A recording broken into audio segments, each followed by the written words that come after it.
Hello, everybody. This is Josh Sigmund with Legacy Mutual and your tip of the week. A little bit different this time. Actually, I read a great book in a book club that I'm in. And yes, I said a book club. I'm in a business book club. And anyways, I thought it was excellent. It was worth sharing. One of the best business books I've read recently is a book called Take the Stairs by Rory Vaden, V-A-D-E-N. And what I like about it is so many business books are either hugely tactical and it's just meaty and horrible to read, or it's all kind of theoretical and storytelling and flowery with no tactics to them. And this was the first one that I really read that I really enjoyed, that tied the two together really well. And basically what he talks about is the differentiation of successful people and ultra successful people and what that difference is. And he goes through the 7 differences between those people. And I'm just going to share 2 of them with you today because I think it's worth talking about. The first one is the buy-in principle of commitment. And the idea behind this idea is that we know the theory is obviously if you do more and are more committed than the next person that you'll win. You know, whoever is the most committed typically will do better. That's a good theory that we all know. He tells a story in the book that I really love, and it's about this attorney in his 3-piece suit, and he goes to the restroom and he's fumbling with his keys when putting them in his pocket, and when he pulls his hand back out, a $5 bill falls into the urinal. And his buddy witnesses all this and starts laughing at him and says, you're kind of in a predicament. And the attorney pulls out his wallet, throws a $50 bill in the urinal as well, and just keeps on going. And the buddy's like, what are you doing? That's $55. And the attorney says, well, you didn't think I was going to stick my hand in the toilet for 5, did you? And I love that story because it kind of puts into the ideas about, you know, we have to upper level commitment if you're really committed to achieving something or doing something or improving something in your world.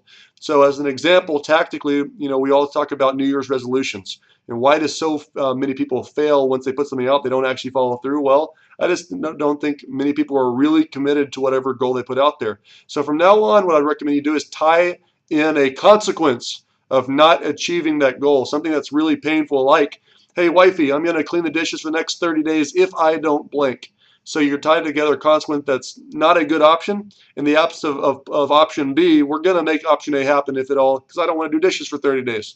So that's a great tactic to improve in workplace, at home, your health, whatever that might be.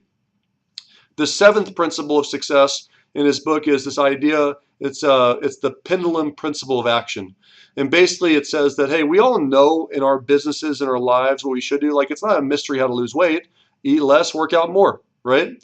But for whatever reason, so many of us struggle with that weight, myself included. And so it's one of those things of why is it that we know what we need to do to be more successful, but only a few people are ultra successful.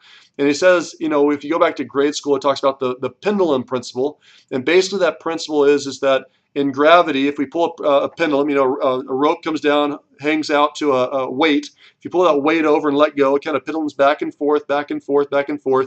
And no previous high is higher than the next high because gravity is at force until it ultimately settles at the very bottom. Well, we know that's a theory. We believe that's a theory. That's a truth to us. But if I were to stand you up against the wall and hang a rope from the ceiling and take a 45-pound weight and put it up to your pretty teeth and said, you trust me, right? It can't possibly come back at you in the face, right? And I were to let go, 99% of us would duck, blink, or move out of the way. And so, again, that's the disparity between those of us that know what to do to be successful and those of us that do what it takes to be successful, okay? So my favorite line in the whole book is something that he calls the rent axiom. And what the rent axiom basically states is that, hey, listen, success is not owned, it's rented. And the rent is due every day.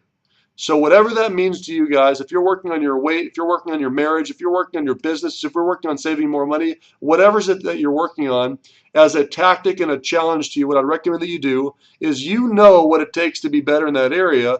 The question is, are you willing to do it? So at 6 o'clock every day, put a recurring event on your iPhone. We all have iPhones these days. Put a recurring event on your calendar, and it needs to say one thing. The one thing that should pop up every day at 6 o'clock is, did you pay the rent? Again, that's Josh Sigmund with Legacy Mutual Mortgage. That's your tip of the week. I hope you have a great day. If you need me, call me at 210-492-4900, or my email is josh@legacymutual.com.